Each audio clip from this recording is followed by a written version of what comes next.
Азыр эле көтөрүлгөн маселе, мен мындай деп айтып атам да, мен дыйкандын позициясынан карагым келет, мамлекеттин эмес.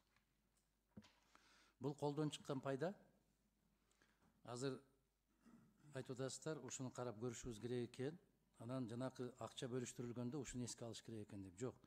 Сиз мындай кылсаңыз, эгерде кабыл алып бараткан өлкө ошондой бир кыянаттык менен зарал келтирсе, ошол чыгашаны төлөп берүүгө милдеттүү деген позиция кириши керек бул жерге. Ансыз болбойт. Мына ошондо биздин Кадамжайдан келаткан, Баткенден келаткан, Ысык көлдөн келаткан жер жемиштер, өтүп бараткан өрүктөр токтоп турбайт. Себеп далилденет, анын чыгашасын токтотуп турган мамлекет милдеттүү түрдө төлөөгө милдет болот. Мына ошондо кокуй араңарда кимдердики бузулуп кете турган бар, кимде кулпунай бар деп, ошол кезек-кезеги менен өткөрүп берүүгө милдеттүү болот. Кандай дейсиз? Адамдын чөнтөгүнө урмайынча адам сезбейт. Кандай дейсиз ушу позицияга? Адахан Кисимбаевич, албетте бул экономикалык алкак болуп түзүлгөндөн кийин, бул жакта бажы кирешелери дагы бөлүштүрүү тартиби каралгандан кийин, экономикалык иш-чаралар өнөктөштүк мамлекеттер болуп аткандан кийин туура кызыкчылык, өндүрүүчүлөрдүн кызыкчылыгы болуш керек. Ошол үчүн айыл чарбасына көбүрөөк басым жасашыбыз керек. Ушул берене менен кызыкчылыкты коргойбуз. Ооба. Бул бир. Экинчиси, бул келишимдерге көп эле таяна бербеңиздер. Мен кече казак кесиптештерибизге 4 эл аралык келишимди окуп бердим. Беренелери менен окуп бердим. Ал жерде укмуш жазылган, керемет жазылган. Тим эле кел атсаң кош келдиң деп суу сээп, шыпырып тоосуп алабыз деп жазылган. Биз кучакташып, өбүшүп жытташабыз, биздин аймактан кетери кеткенче чай аш тамак менен камсыз кылабыз дегенге чейин жазылган. Бул келишимдер иштебейт, жигиттер. Бул иштебейт. Муну иштетүүнүн бир жолу бар. Кандай? Мына караңыздар, жолчурак кызыл күйгөндө, сары күйүп турганда жолдон өтпөңүздөр деп канча жылдан бери какшайбыз, өтүп эле келаттык.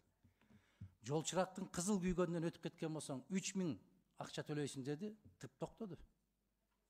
Тып токтошту азыр. Мына ошондой чөнтөккө урмайынча эч ким бир тартипке келбейт. Эгер кайсы бир мамлекет Кыргыз тарабынан бараткан жер жемиштерди, же тамак ашты, азык түлүктү, товардын бүт баарын айталы. Ошол мындай бир мыйзамды сактабагандык менен чыгашага учуратса, ошонун толук өндүрүп алууга милдеттүү деген норманы киргизмейинче алар козголбойт. Кандай дейсиз? Мына Кыргызстан быйыл төрагалыкты алат, Быйыл Кыргызстан төрагалыкты алат. Мен сиздерге ушуну шпаргалка катарында сунуштап атам. Бул шпаргалка болуш керек. Себеп бизге сырттан тез бузулуучу нерсе кирбейт. Мүмкүн сүт азыктары, дан азыктары кириши мүмкүн, башка нерсе кирбейт.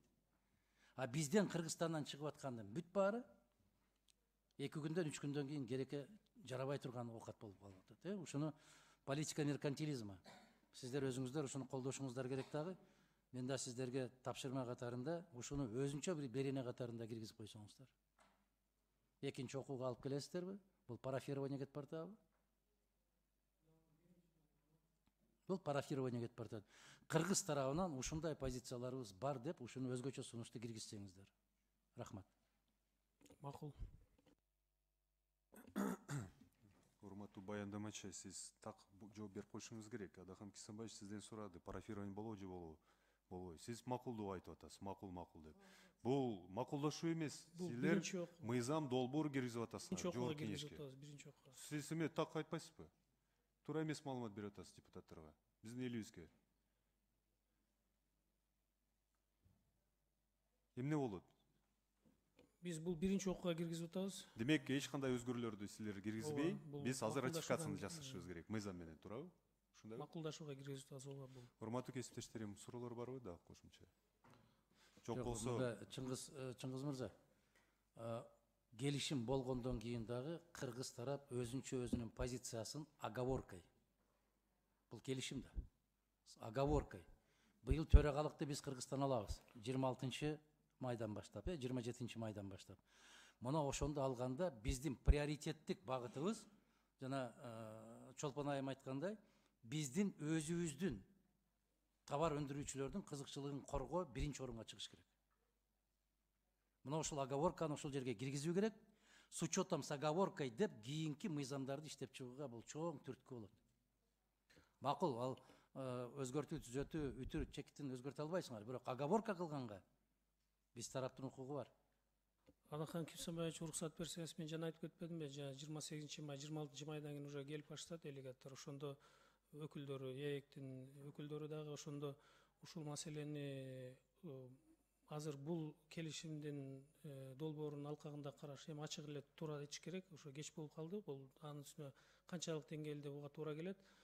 Ошондуктан мамлекеттик бул өндүрүүчүлөрдүн ошол башка мамлекеттерден дагы келе турган киргизилүүчү товарларды ошондой чектелүү менен туруп калбаш үчүн экономикалык потеряга бир гана мамлекеттик органдар эмес, биздин товар өндүрүүчүлөр дагы туш болбош үчүн аны биз ошол өкмөт министрлер кабинетинде көтөрүп, анан ошол повесткага киргизгенге мен сунуш киргизейин анда.